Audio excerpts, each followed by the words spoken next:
Rylan. I'm the interviewer, and this is. Hello, I'm Chau.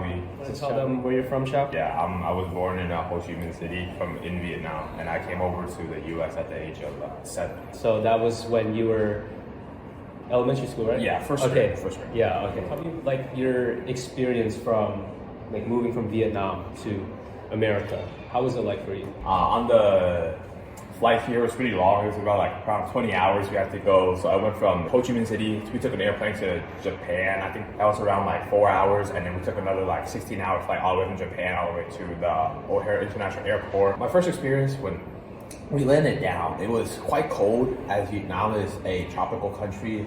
Like the temperature ranges from like 80 to 90 around there, and when I got here in Chicago, 60 was like absolutely freezing. Difference in cultural climate.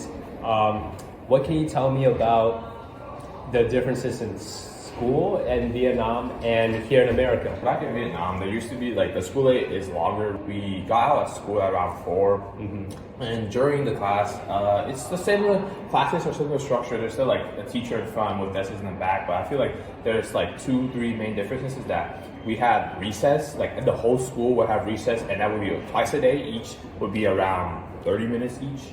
And then the second thing is that like we also took naps during the nap. So I think it was around like 12 to 1 around there. So the whole school would nap, the whole school would be silent just for nap time. Oh well, that's actually quite similar to what we had here. I mean, when I was in kindergarten, we would have nap times too, and you know everyone would have recess time. The whole school would. In elementary school, people-wise, like how different is it from Vietnam to here, like culture?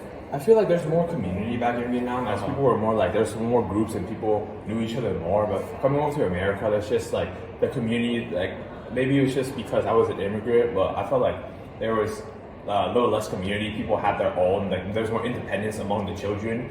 But I felt like that's kind of disconnected from like making friends. It was kind of harder because people weren't as friendly. Would you say that was the parts of the challenges you faced transitioning over here? Yeah, I would say also with being new to a language, I also have to learn about the language, like English.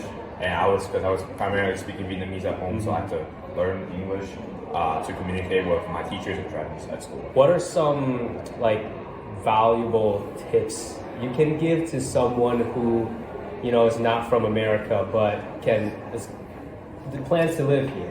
I would say like take English classes beforehand, and then like beforehand so you can learn like some basic phrases. Like a little kid, maybe just a few English phrases. Or if you're more grown up, I would say try to learn so you could be able to like ask for directions, like basic stuff like that. But you have to like fully learn it. I would say prepare for the climate, do research ahead of the country itself so that you know, oh, if you're from like a more cold like country, you're able to go to like a more tropic country, you know that also wear like shorts and a t-shirt rather than just like fully bundled up. You might get hot, and like just do your research before. I see.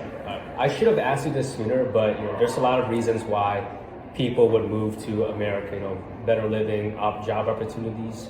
Do you know why your family, you know, moved to America and Chicago specifically too? Well, the reason I moved to Chicago because my grandma was already over here, so we already kind of had like a basis as like a base here. Oh, so you had connection. Yeah. So my grandma was already over here, so it's just provided an easier base for us to like land on instead of like trying to figure out everything for ourselves. And my grandma was already situated here before. Like, the main reason that my family moved over was for better opportunity. That's how how America is. It's more opportunity, it's more interconnected with the world, better education for like my parents.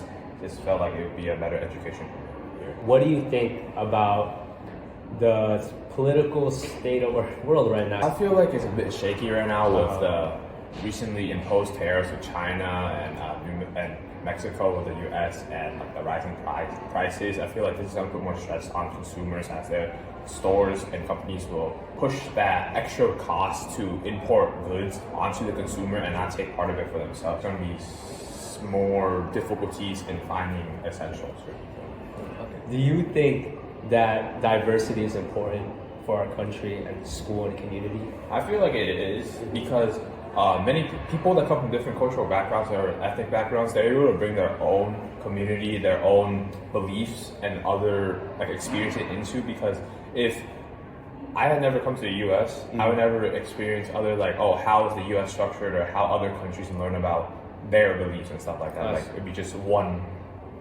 Vietnamese culture and not intermingled with others. You like having to talk to like other people from different races and stuff, and you just like the idea of getting to know each other from different backgrounds. Yes, I would say that. Okay, well, that was our interview.